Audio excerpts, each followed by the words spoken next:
최슬기입니다. 오늘도 함께하는 성형외과 전문의 이영민 대표 원장님과 함께하도록 하겠습니다. 안녕하세요. 안녕하세요. 안녕하세요.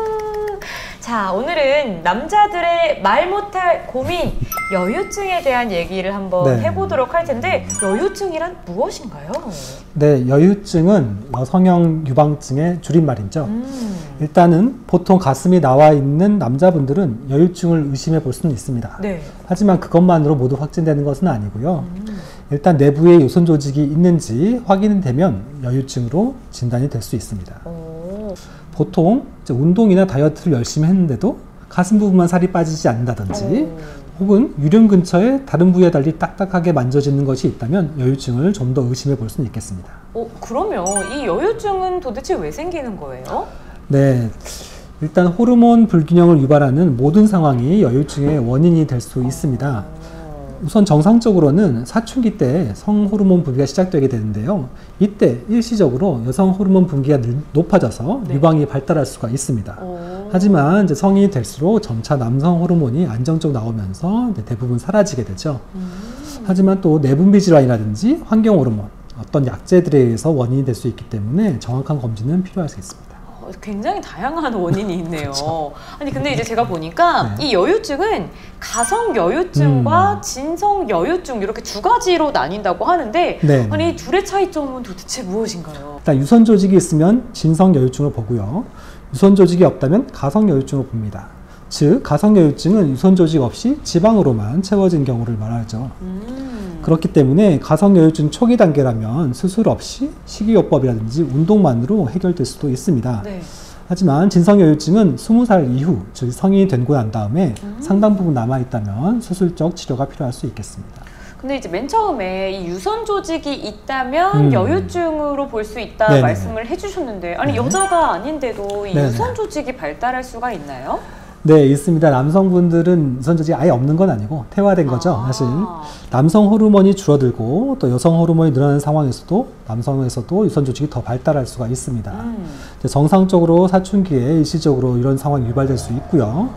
하지만 이제 그 질환적을 본다면 고환 질환이라든지 아니 영양실조 때문에 남성 호르몬이 줄어들게 된다면 또 여유증이 발달할 수가 있고요.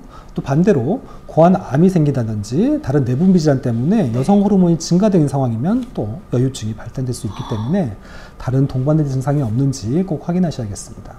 굉장히 심오하네요. 아니 그러면 이 많은 분들이 기뻐하실 수밖에 없는 소식 중에 하나가 이 여유증이 보험이 적용될 수 있는 케이스가 있다고 들었는데 아니 이 여유증 진행 단계별로 자세히 설명을 들어봐야 될 것 같아요. 네, 일단 단계별로 좀 다를 수가 있는데요. 일단 크기에 따라서 4가지 단계로 구분할 수가 있는데요. 좀 더 쉽게 말씀드리면 1단계에서는 이제 본인만 느끼는 정도로 생각하시면 되죠. 크기가 작기 때문에 남들이 보기에는 잘 모르겠는데 본인은 뭔가 만져지는 게 있다. 이러면 1단계 정도로 보시면 되고요. 2단계가 된다면 통상 이제 보통 2cm 이상 커지는 경우를 말하는데 본인뿐만 아니라 타인도 감지한 정도로 보시면 됩니다. 3단계가 되시면 이 유선 조직이 굉장히 커져서 이 유두유륜 부분이 가슴 밑선까지 터져 있는 경우를 말하고 4단계는 그 이상으로 떨어져 있는 경우를 말하게 됩니다. 이제 진성여유증 2단계 이상이 되면 이제 보험 적용이 된다고 알고 있습니다. 아 그렇군요. 진성여유증 2단계부터는 보험 적용이 가능하다. 그러면 이 여유증은 어떻게 치료를 해야 되나요? 일단 단계에 따라 또 진성인지 가성인지에 따라 좀 치료 방법이 다를 수 있겠습니다. 먼저 가성여유증 초기 단계라면 작은 지방세포로만 구성되어 있기 때문에 다이어트와 운동만으로도 충분히 치료될 수가 있겠고요. 크기가 크다면 이것도 지방 흡입이 필요할 수는 있겠습니다. 진성여유증이라면 아무래도 이제 운동만으로는 이제 지방이 작아지지는 않기 때문에 이제 유선 조직 제거술이 필요할 수 있겠습니다. 더 단계가 높아진다면 거기에 플러스 늘어진 피부를 제거하기 위해서 이제 거상술이 추가로 필요할 수 있겠습니다. 그러면 아까 이제 말씀해 주신 게 가성여유증 같은 경우는 지방인 경우가 많다고 하셨잖아요. 그럼 운동을 엄청 열심히 해서 이제 이 지방을 빼고 나면 되지 않을까 이런 생각이 드는데 가능하지 않나요? 네, 맞습니다. 초기 단계인 경우에는 충분히 그렇게 해결될 수가 있겠죠. 하지만 이제 열심히 운동하시고 식이요법을 했는데도 이제 한계가 온다면 지방 흡입으로 도움을 드릴 수가 있겠고요. 가성여유증도 단계가 너무 심하다면 피부가 남을 수 있기 때문에 그럴 때는 거상술이 또 추가될 수가 있겠습니다. 이제 초기 단계 확실히 잡는 게 굉장히 중요하네요. 그러면 이 진성 여유증 경우에는 유선이 발달해서 생기는 거다 이렇게 말씀을 해주셨는데, 네. 아니 그러면 유선이 발달한 거니까 이 여성 호르몬을 뭔가 약으로 아니면 다른 방법으로 억제하면 가능한 거 아닌가요? 굉장히 과학적 사고예요. 일단 유선 조직이 발달한 이유가 네. 남성 호르몬이 부족한 상황, 또 여성 호르몬이 증가된 상황으로 보게 되면 일리 있는 접근일 수도 있겠습니다. 하지만 호르몬 치료는 신중해야겠습니다. 우선 이제 병적인 상황이라면 이제 근본적인 해결책이 될 수는 없고요. 네. 다른 질환이 없다고 하더라도 호르몬 관련 치료는 전신 반응을 유발하기 때문에 여러 부작용이 나올 수 있기 때문에 충분히 전문의와 상의하셔야겠습니다. 이 호르몬이 그렇죠. 사실 굉장히 쉽게 건드릴 그렇죠. 수가 없는 영역이다 보니까 신중함이 조금 더 요해지는 것 같은데, 이 진성 여유증이라면 수술 치료를 통해서 치료를 해야 된다 이렇게 말씀을 해주셨어요. 네. 자, 그러면 수술은 어떤 식으로 되는지, 그리고 수술 후에 혹시나 재발할까봐 그거에 대한 걱정이 많으실 것 같은데 어떤가요? 네네. 크기가 작다면 가슴 밑선이라든지 겨드랑이 쪽에서 적외창을 작게 내서 이제 유선 조직을 제거할 수는 있습니다. 하지만 크기가 크게 되면 그 작은 절개창으로 나올 수는 없겠죠. 네. 그렇기 때문에 유륜 경계부에 그런 절개창을 통해서 이제 유선 조직을 제거하는 수술을 하게 됩니다. 단계가 매우 높다면 이제 아무래도 추가적으로 이제 가슴 거상술이 필요할 수도 있겠고요. 일단 유선 조직을 대부분 제거하는 것이기 때문에 병적인 상황이라든지 악재 이런 원인이 아니라면 이제 재발하지는 않습니다. 아, 그렇군요.